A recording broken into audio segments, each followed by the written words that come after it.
산호신경 신앙 고백함으로 수요일 저녁 예배 드리겠습니다.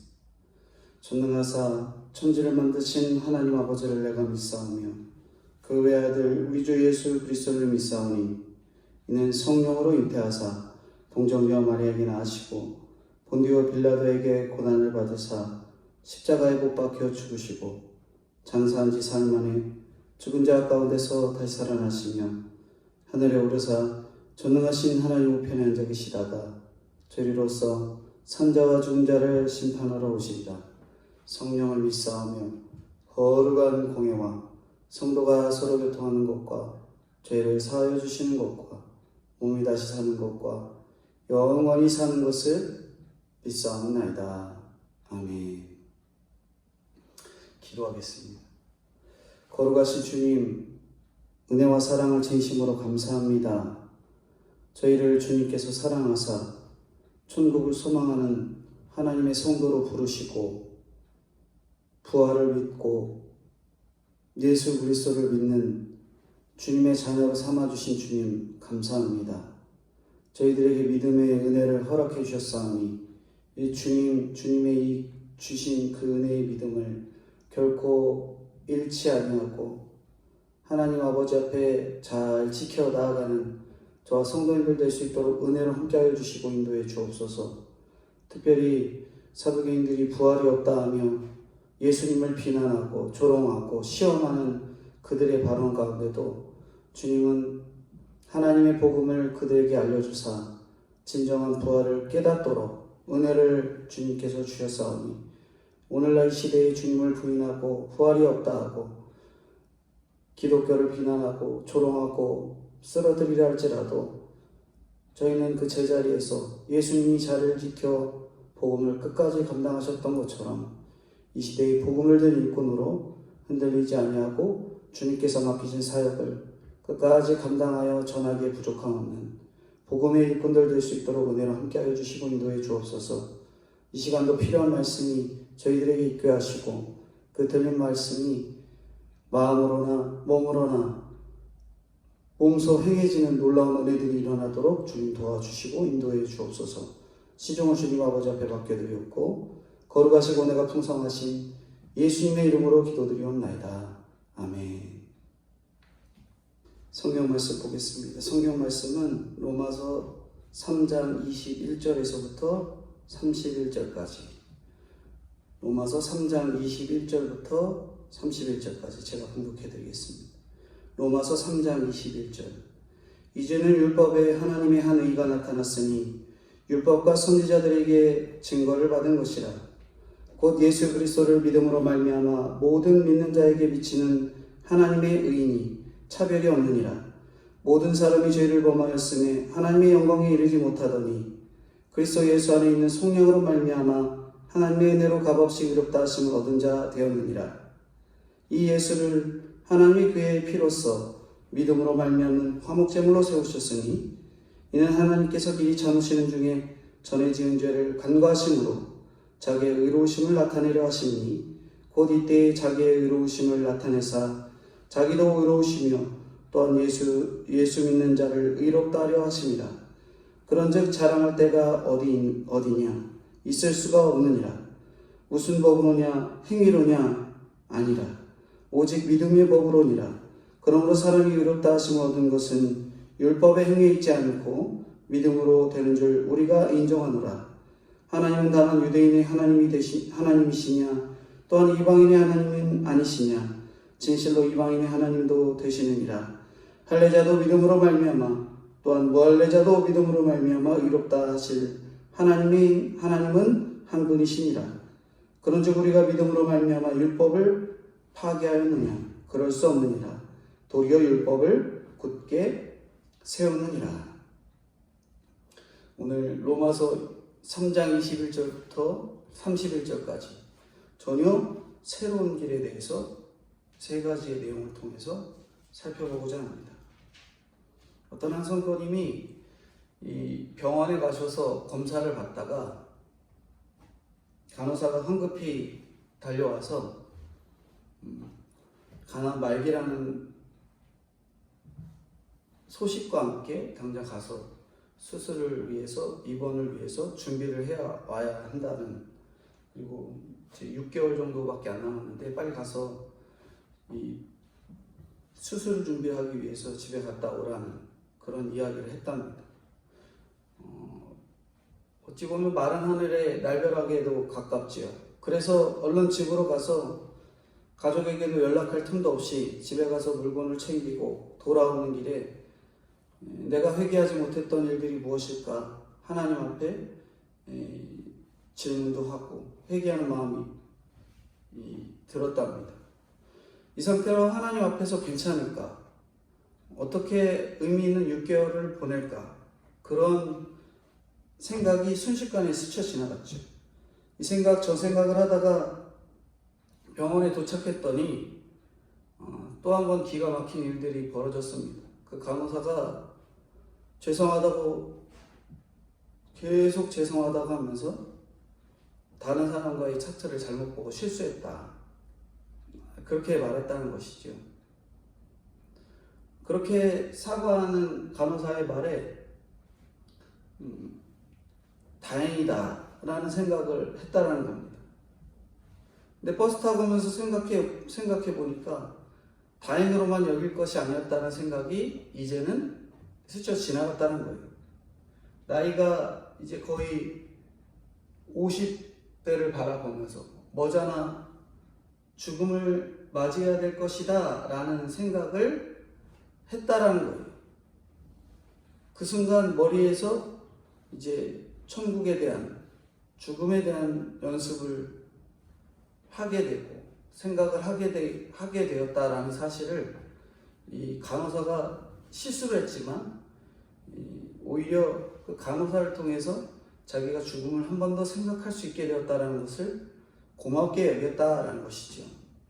오늘 이 말씀은 이 로마서를 통해서 전혀 새로운 일, 그러니까 사건과 사고를 통해서 이분은 죽음에 대한 전혀 다른 생각들을, 새로운 생각들을 갖게 했다라는 거예요.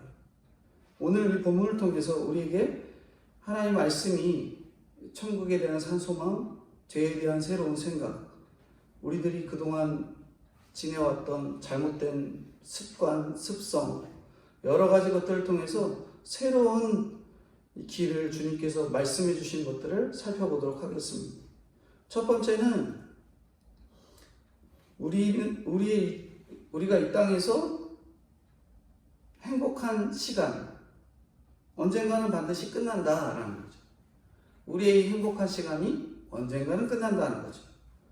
우리는 모두 사형 선고를 받은 사람들입니다. 차이가 있다면 사형 집행 날짜를 받은 사람과 아직 날짜를 받지 않은 사람일 뿐이라는 거예요. 우리가 지금 행복한가요? 선고를 받지 않았다고 해서 죽음이 나와 상관없이 느껴지십니까? 지금의 불행에 상관없이, 지금이 행복하건 불행하건에 상관없이 결국 우리가 걸어가고 있는 길은 죽음을 향한 걸어감이라는 거예요. 이제까지 바울은 우리가 100% 죄인이라는 것을 여러 가지를 통해서 깨닫도록 합니다. 너무나도 간절히 계속 죄인임을 깨닫도록 말해요. 어떤 사람은 죄 이야기를 좀 그만했으면 좋겠다, 그 얘기 들으니까 너무 부담이 된다, 심판받는다, 죄값 치른다, 이런 얘기만 들으면 좀 부담스럽다라고 말하죠.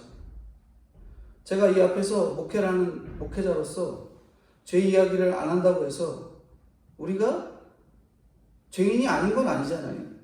죄를 모르는 구원 자체가, 죄를 모르고는 구원 자체가 성립되지 않기 때문에 하나님의 말씀, 성경을 따라서 제가 말하지 않을 수 없는 거예요. 목회자가 죄에 대해서 말하지 않을 수 없는 거죠. 그렇게 귀가 닳도록 죄 이야기를 해도 아무렇지도 않게 나는 괜찮은 사람이야, 내가 무슨 죄를 지어, 이런 사람도 있어요. 이런 사람들의 특징은 사물을 그대로 받아들이지 않는다는 거예요. 어쩌다가 친구가 모임에 늦게 나오면 이러는 거예요. 너는 제 시간에 온 적이 한 번도 없다, 비난을 합니다. 어쩌다가 실수한 배우자에게도 당신이 하는 일이 뭐 다 그렇지 뭐 하고 야단을 칩니다. 사실 친구가 제 시간에 온 적도 많고 아내나 남편이 항상 그런 것도 아닌데 오로지 그냥 자기의 화난 감정 때문에 있는 그대로 보지 못하고 자기 마음대로 비난하는 거예요. 우리는 하나님의 형상대로 지음을 받았지만 죄 때문에 원래의 성품을 잃고 변질됐어요. 우리가 변질된 사람들입니다. 이렇게 변질된 성품의 가장 큰 특징 가운데 하나가 항상 남을 탓한다는, 누구 탓이요? 남 탓. 가까운 배우자 탓, 자녀 탓, 부모 탓.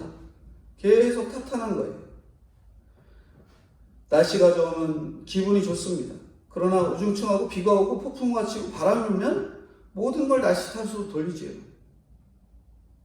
코로나만 아니었으면, 날씨만 좋았으면 핑계를 댑니다. 또 날씨 좋으면 또 다른 불평을 해요. 아까도 말씀드린 부모 탓, 자녀 탓, 배우자 탓, 직장에는 상사 탓, 후배 탓, 친구 탓, 다 이런 것 때문에 탓망하는 거예요. 불평을 하죠. 그리고 나서 나중에 누구까지 탓하냐면 보지도 못한 조상 탓까지 합니다. 인간이 복되게 살지 못하는 이유는 돈이 없어서도 아닌, 병이 들어서도 아닌, 무엇을 더 소유하지 못해서 그것도 아닌, 오로지 다 죄 때문이라는 것을 깨달아야 되는 거죠.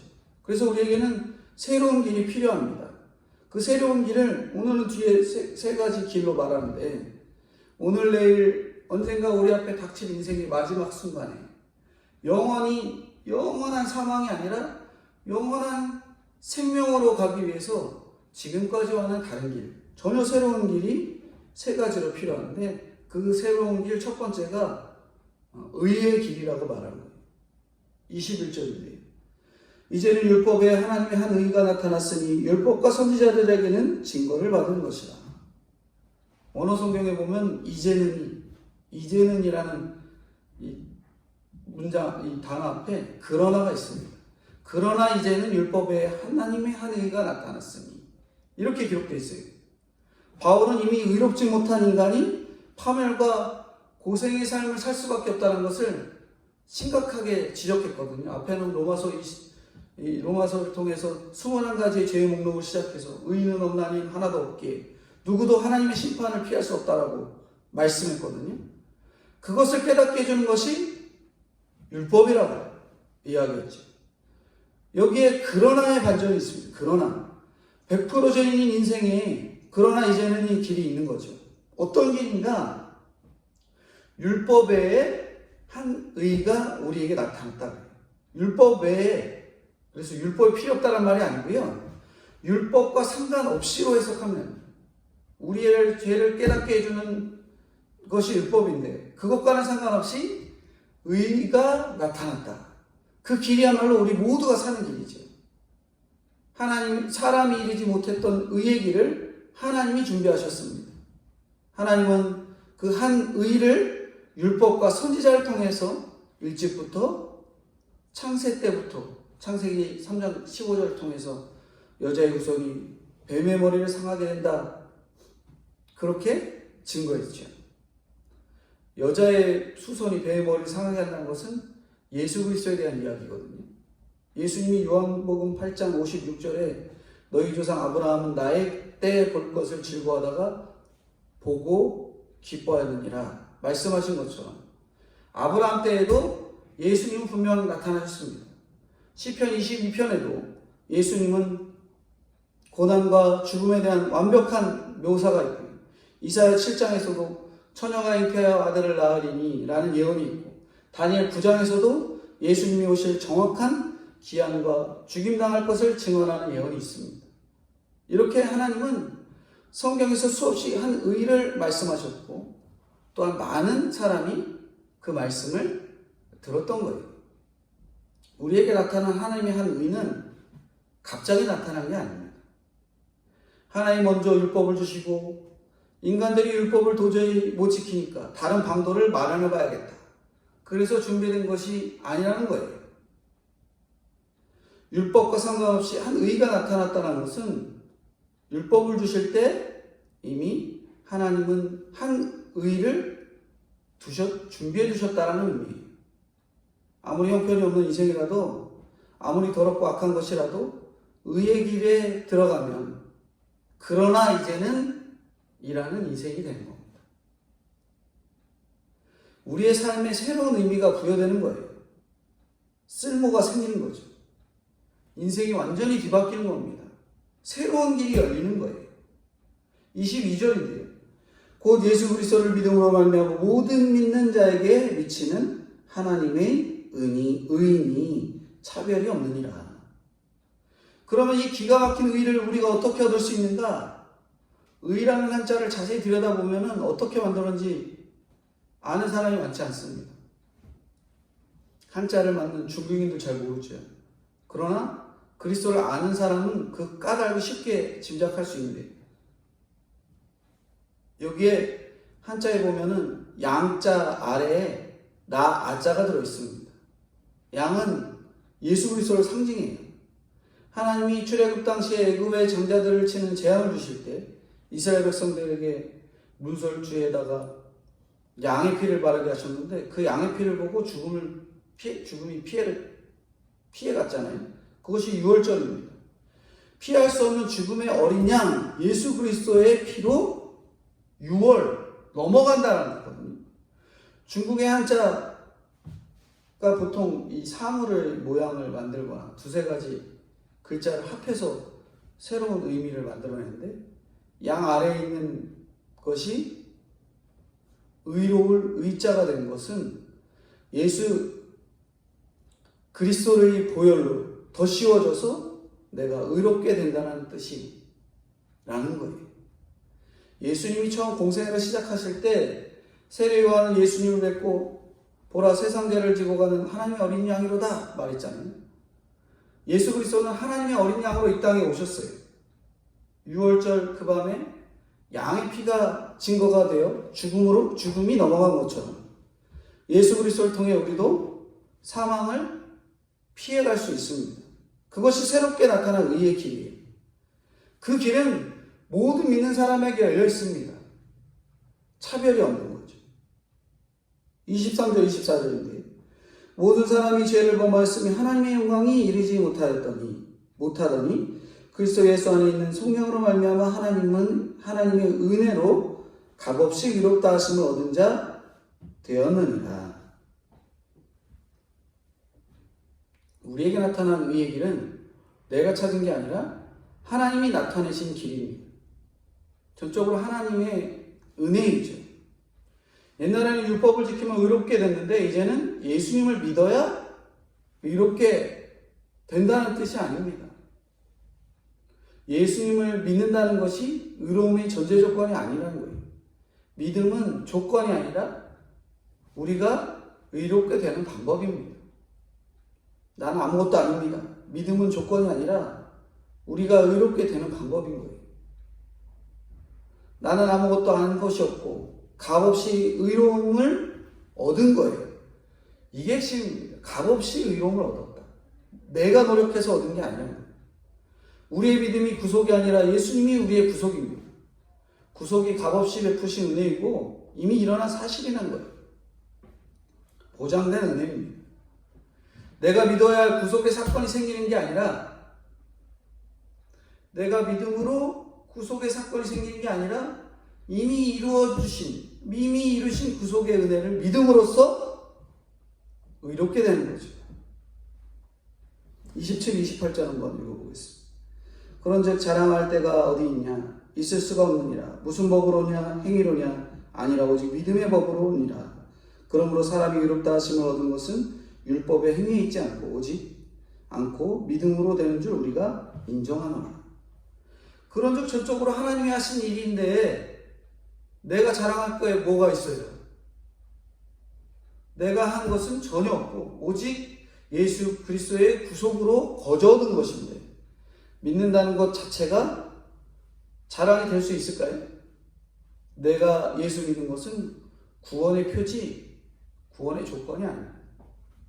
하나님 편에서 거저 주셨는데 내가 스스로 믿은 것처럼 착각합니다. 그러니까 예수 믿고 나서도 나 구원받은 거 맞아, 이런 의심을 하는 거예요. 내가 하나님에 대해 무관심하고 죄에 대해서도 무감각한 채 죽음으로 달려가고 있을 때 주님이 나를 구원하러 달려오셨던 거예요. 내가 하나님을 이해하고 선택한 것이 아닙니다. 하나님이 나를 선택하고 나의 죄의 길을 떠나서 의의 길로 가라고 이해시켜주셨던 거예요. 하나님이 나를 찾아오셨습니다. 이 땅의 모든 사람에게 하나님이 찾아오신 거예요. 그리고 주님께서 말씀을 통해서 구원의 길로, 의의 길로 인도해 주신 겁니다.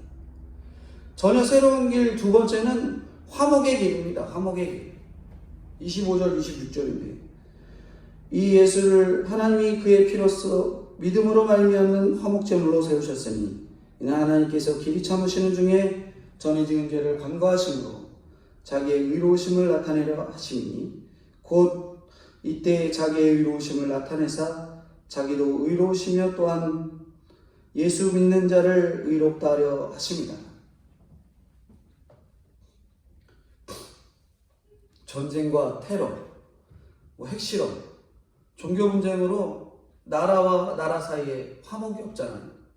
악하고 음란한 세상 속에서 부부 사이에 화목이 깨어졌습니다.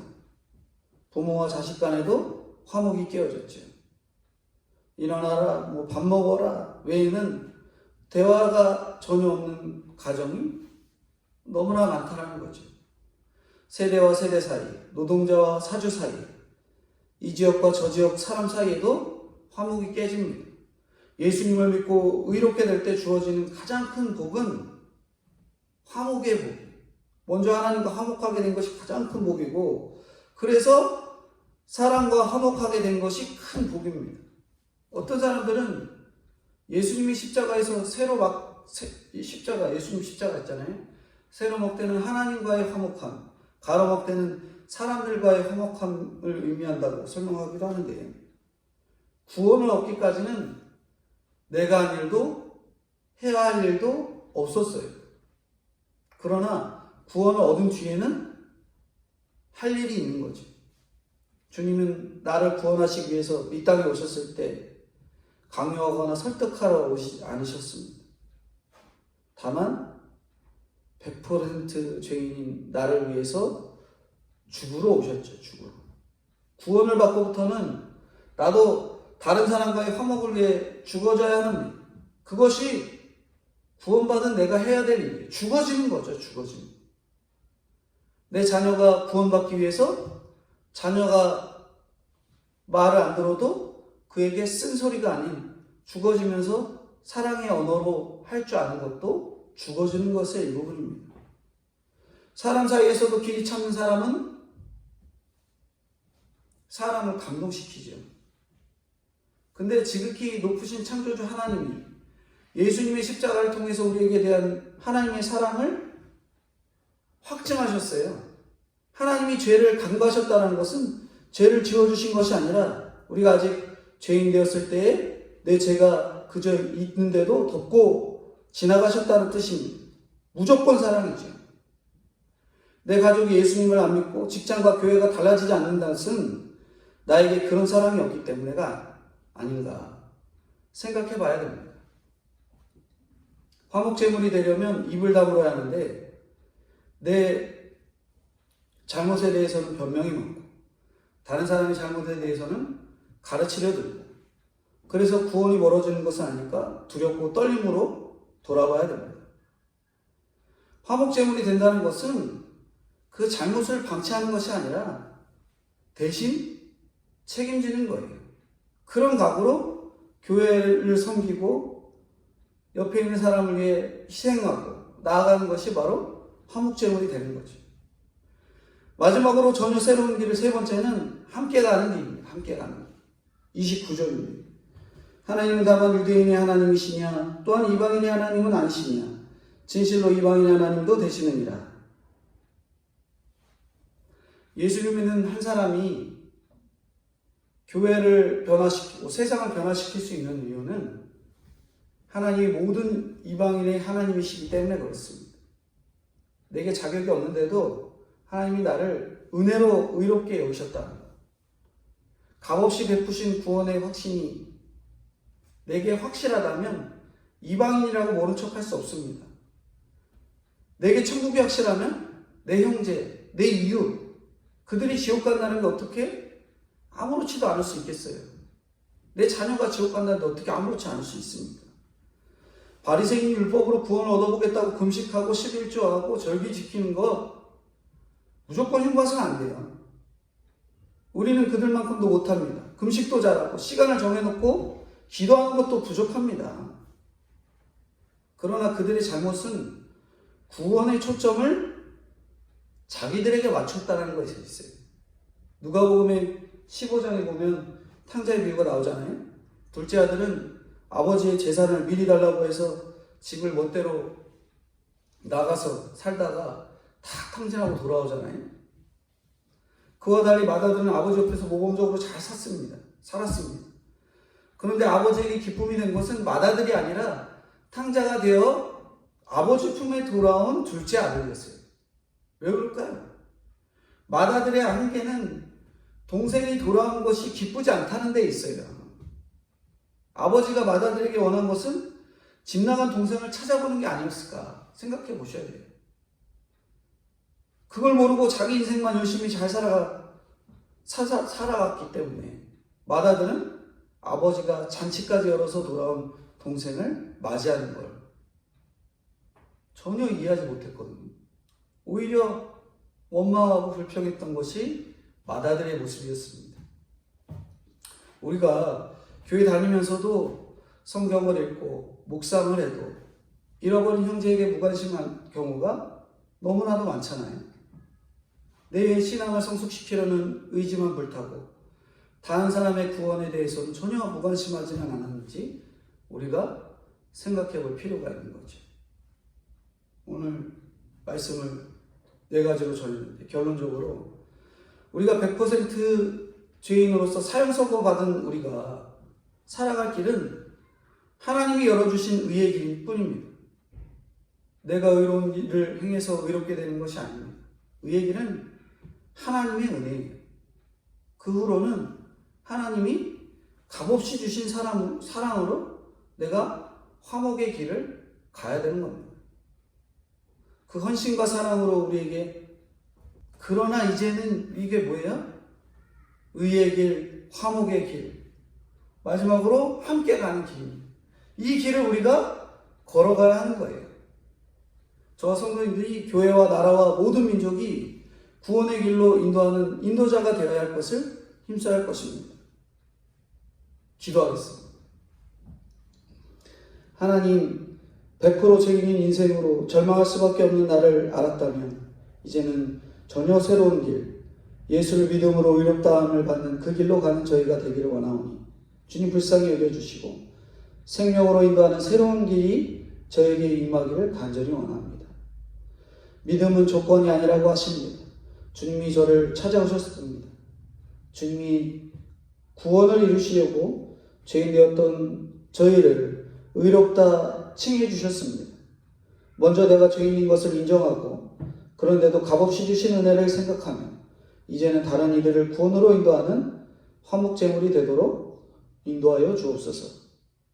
구원받은 자로 이방인 그리스도 밖에 있는 자들을 향해 간절함으로 다가가게 하시고 아직도 죽어지지 못하는 부분들이 많고 형편없는 저희지만 주님이 나를 의롭다 해주셨기에 내가 그 역할을 감당하는 저와 성도님들이 될 수 있도록 은혜로 함께하여 주시옵소서. 코로나 바이러스가 빨리 사그러들게 하시고 백신이 개발되어 평안한 복음의 일들이 전달될 수 있도록 주님 도와주시고 여러 시험을 받는 성도들에게 그 시험 가운데 흔들리지 않는 은혜로 함께하여 주시옵소서. 차별금지법, 낙태법을 주님이 불쌍히 여겨주사 주님 은혜 가운데 해결해 주사 문제의 근원들이 뿌리부터 회개하는 저희가 되게 하시고 하나님의 이 뜻하지 않은 세상의 법들이 제정되지 않도록 주여 불쌍히 여겨주시고 인도해 주옵소서. 감사드리오며 거룩하시고 은혜가 풍성하신 예수님의 이름으로 기도드리옵나이다. 아멘. 코로나 예방에 힘써주시고 기도하시면서 주일을 준비하시는 저 성도님들이 다 되어야 되겠습니다. 주님 가르쳐 주신 기도로 예배 바치겠습니다. 하늘에 계신 우리 아버지여, 이름이 거룩히 여김을 받으시오며 나라의 임하옵시며 뜻이 하늘에서 이룬 것 같이 땅에서도 이루어지이다. 오늘날 우리에게 일용할 양식을 주옵시고 우리가 우리에게 죄 지은 자를 사하여 준 것 같이 우리의 죄를 사하여 주옵시고 우리를 시험에 들게 하지 마옵시고 다만 악에서 구하옵소서.